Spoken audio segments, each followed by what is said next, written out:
Are you excited to be on the precipice of a brand new year? A brand new set of 365 days that are yet to unfold, and if we are blessed enough, we might get to see them all. But are you ready to truly live it up to your fullest and best potential?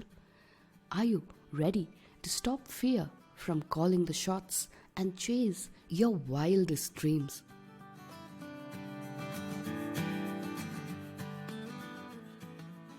Hello and welcome to another episode of the Own Your Everyday series in the Being Miraculous podcast and the very first episode of 2023. I'm your host and self-awareness coach Shweta Shivraman, and I want to first begin by wishing all of you amazing listeners a very happy new year. This will be our third year of continuing a New Year tradition of recording a New Year message on our podcast, and I'm truly grateful to every one of you for tuning in, sharing your feedback, and giving me the motivation to continue spending time and investing my energy in making more and more podcasts yet another year. As with every year, I spent all of December reflecting, holding space for many of you as well, and wondering what the theme for 2023 should be. In 2022, the theme was shedding unnecessary emotional baggage. In 2021, I felt it needed to be more about learning to believe in ourselves, which we'd almost forgotten on our adulting journey. This year, unsurprisingly, it came to me in the middle of the night, and I simply had to wake up to capture it. And it was this: challenge the status quo and stop settling for half lives. In the last many years, I've spoken to so many individuals, youngsters in their 20s, filled with hope and optimism, but so confused about what their path is. Adults in their 30s and 40s, muddling along the same not so great but not so bad path because that's what they've been doing so far. Folks in their 50s and 60s, regretting their past and wishing they did things better when they had more energy, vitality, health, and motivation. And every time, it breaks my heart. It's great to go with the flow of life once we know who we are and what matters most to us, and are generally going on the right track where our beliefs, values, and actions are aligned. But when we don't pause to reflect on who we are and what matters and simply go with the flow, we end up with regret because we don't actively make decisions to create the life we desire. We simply plod along wherever others' agenda takes us over the years and suddenly find ourselves looking back in the 40s and 50s and realizing we wanted no part in this ever. Somewhere between adolescence and old age, adulthood slips by before we get a grasp on it. Years go by and we suddenly wake up to realize we could have feared less, lived more, and cherished more. In 2020, the pandemic and the consequently forced stoppage of all activities made us all pause, smell the roses, re-examine our choices, and more. We absorbed shock after shock with every wave, and now seem to be on a rebound where we're running faster than ever in a rush to acquire the time and experiences lost. We're back to our busy schedules, the pursuit of material things and the external validation with even more craze to make up for the time we lost. But does it feel the same for you this time? Chances are something doesn't fit right in. Going back to life as it was is no longer the same because we are no longer who we were before the pandemic. Events like the pandemic shift something in us and awaken something in us that doesn't want to go back to sleep just yet. If there's one thing I wish to do personally and urge you to consider this year is to be intentional with your lives. Don't just go with the flow. Instead, stop and ask the critical questions and get comfortable not knowing the answers now, rather than regretting it a few decades later. Because if we don't get intentional with our lives today, if we don't actively choose what we want to engage in and how, others are going to decide it for us, and our wildest dreams will simply wither away with the sands of time.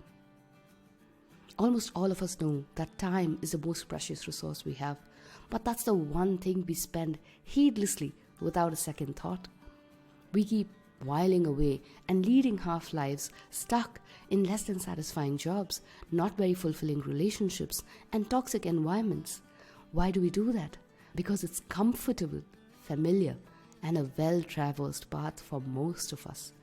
Challenging the status quo and asking for more from life requires us to be okay feeling uncomfortable and fighting hard in the short run to get what we truly desire in the long run. In Vedanta, there's this concept of Shreyas and Preyas. Preyas is called as the path of the pleasant. We take the path of least resistance in the short run without thinking about the long-term consequences of our choices and actions.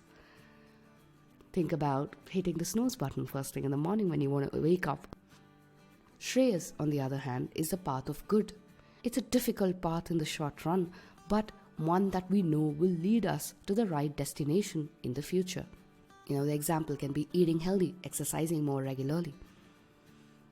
As humans, we are automatically wired to take the path of the pleasant, to choose Preyas over Shreyas, because we cannot quite comprehend or quantify those intangible long-term benefits.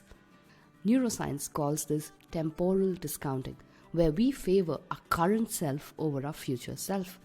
It is an ingrained survival mechanism to ensure we are safe right here, right now. This works when we were connected to nature and survival was the only goal. But in our comfortable lives in concrete jungles, this mechanism is detrimental. This is the ingrained mechanism that says yes to sugar now and again, that wants to snooze another hour in the morning and skip those workouts because you don't feel like it now. This also makes us postpone decisions with undesirable short-term consequences in the future.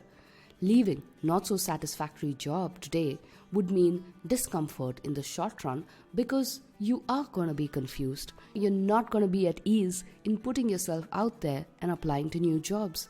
So you rationalize and make peace with it because it's not that uncomfortable yet. It doesn't threaten your survival just yet. Our brains discount the consequences and the regret our future self might experience, and so we continue living in the status quo. Let 2023 be the year you challenge the status quo. Bring your future self into the decision-making process today.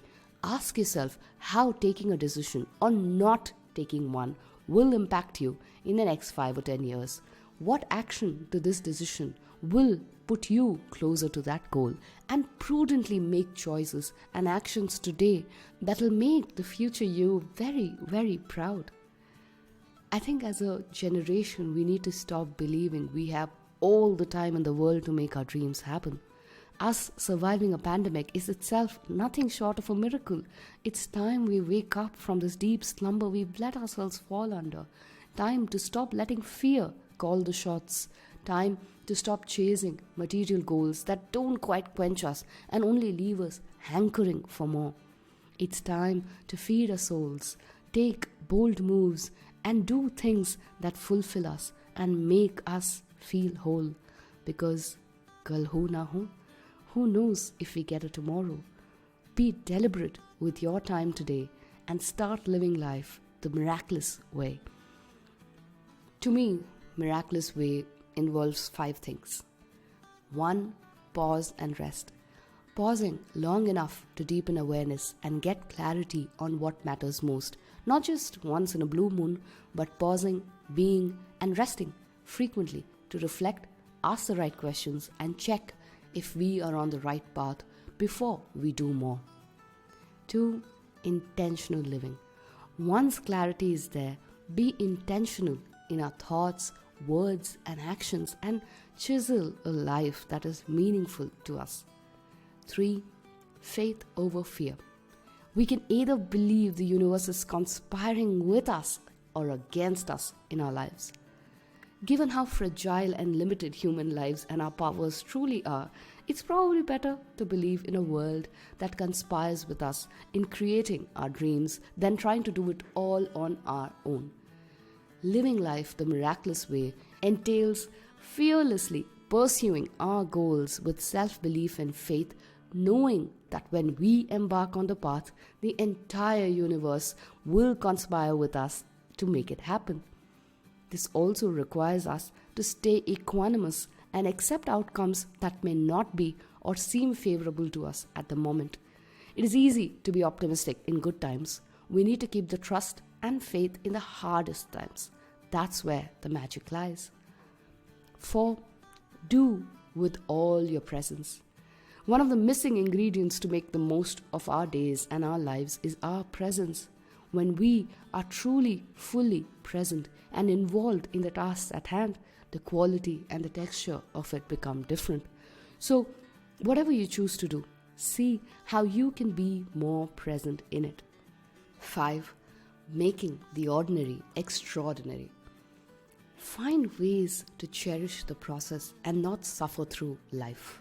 Probably the most important aspect. How can we find joy wherever we are and celebrate ourselves and our progress right here, right now? We may not have all the answers and know whether we are going to make it or not, but try we must to the best of our abilities to savor each moment through the peaks and the lows of our journey. So there are my 5 principles to miraculous living and the own your everyday tip for not just this week, but for the entire year. Stop settling for half lives, challenge the status quo, and live your best miraculous life each day and every moment. This is Shweta signing off, wishing you a phenomenal year ahead. Until we meet again, see you next time.